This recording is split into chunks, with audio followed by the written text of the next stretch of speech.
Hi යාළුවනේ story විත් ලවි YouTube channel එකට ඔයගලන්ව සාදරයෙන් පිළිගන්නවා. ඉතින් මම අද ඔයගලන්ට අරගෙන ඇවිල්ලා තියෙන්නේ අద్භූත වෙරළ කියන කෙටි කතාවේ පළවෙනි කොටස. ඉතින් මේක හොල්මන් කතාවක්. ඉතින් මම ඔයගලන්ට ආදරෙන් ආරාධනා කරනවා මගේ වීඩියෝ එක බලන්න කියලා. මගේ වීඩියෝ එක හොඳයි නම් like කරන්න. ඔයාලගේ අදහස් අනිවාර්යෙන් comment කරන්න. ඒ වගේම subscribe කරලා තියාගන්න. මේ වගේ වීඩියෝ දිගටම බලන්න. ඉතින් අපි යමු වීඩියෝ එකට. එදින සුන්දර උදෑසනක් විය. අම්මාගේ ඇවෑමෙන් මමත් පොලිත් ඉක්මනින් සූදානම් වූයේ නැන්දාගේ නිවස කරා පිටත් වීමටයි. තාත්තාගේ අහිමිවීම මේ වන විට අපට හුරු පුරුදු විය. එය සිදු වී වසර 4කටත් ආසන්න බව මාහට වැටහුණේ එවිටයි. තාත්තා නිතරම මගේ සිට නැගුණත් ඔහු නොමැතිව ජීවත් වීමට අම්මාද මේ වන විට උත්සාහ ගනිමින් සිටියාය. අම්මාගේ ව්‍යාපාර චාරිකාව නිසා අප දෙදෙනාම නැන්දාගේ නිවසෙන් නතර කිරීමට ඇය තීරණය කළේ අපවද ඇය සමග රැගෙන යාමට ඇයට හැකියාවක් නොතිබුණ හේයිනි.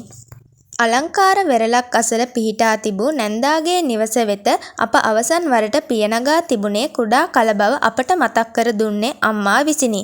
පොලි මාහට වඩා වසර 4ක් බාල කුඩා දැරියක් වූ අතර මගේ වයසද මේ වන විට අවුරුදු 15ක් විය.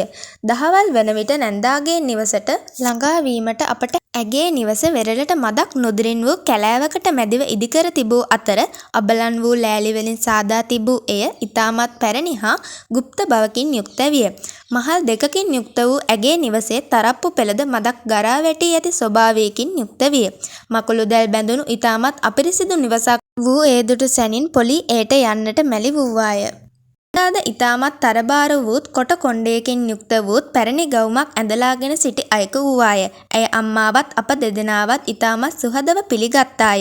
දිවා ආහාරයෙන් පසු අප මෙම গুপ্ত නිවසේ තනිකර දමා ගිය අම්මා මාහට සම්බන්ධ කර ගැනීමට වුන් එකම මාර්ගය මට බාර කළ කුඩා බොත්තම් සහිත දුරකථනය විය. අම්මා අපගෙන් සමුගත් අවස්ථාවේ කඳුලෙන් බරිත වූ පොලි ඇයව බදාගෙන හඬන්නට වූවත් කෙසේ හෝ මාගේ කඳුරු දරාගෙන සිටීමට උත්සාහ කළෙමි. අම්මා අපව දමා පිටත්ව යාමත් සමග පොලිත් මගේත් සිතෙහි ඇති වූයේ දැඩි කනගාටුවකි. නැන්දා අප සමග වැඩි කතාබහ නොකිරීම ඇයගේ සැටි විය හැකිය. පොලිත් මමත් දෙදෙනාටම හිමි වූයේ ඉහළ මහලින් වූ දූවිලි පිරුණු කාමර දෙකකි. එය අපගේ වැඩිසිත් නොගත්තත් එහි නතර වීම හැර වෙන කරන්නට දෙයක් අපටද නොතිබුණි. අඳුරු කාමරයේ ජනේලයෙන් පිටත බැලූ මගේ නෙත ගැටුනේ ඉමක් කොනක් නොපෙනෙන නුදුරින් වූ වෙරළයි. ඒ දුටු සැනින් කල්පනා ලෝකයක ගිලී හුන්මා එයින් මුදවා ගත්තේ පොලි. අක්කේ අපි යමුද මුහුද බලන්න? මට නම් ඉවසිල්ලක් නෑ අක්කේ. යමු පොලි. ඇගේ ඉල්ලීම ඉවත දැමීමට නොහැකි වූයෙන් මාද කඩිනමින් වෙරළ කලා ඇදෙනුමි. අප මීට පෙර දැකහුන් මුහුදු වෙරළවන් මෙන් නොව මේ මහත් අద్භූත පෙනුමකින් යුක්ත විය. මගේ සිතට මහත් අමුත්තක් දැනුනේ එවිටයි. එක්වරම මගේ පිටුපසින් ඇසුනේ කුඩා පිරිමි ළමයෙකුගේ හඬයි. අපගේ පිටුපසින් සිටියේ මගේ වයසේ මෙන් කිව හැකි කළු පැහැති සමකින් යුත් පිරිමි ළමයෙකි. හායි, ඔයාලා මේ පැත්තට අලුත් වගේ. එහෙම නේද? මම සයිමන්.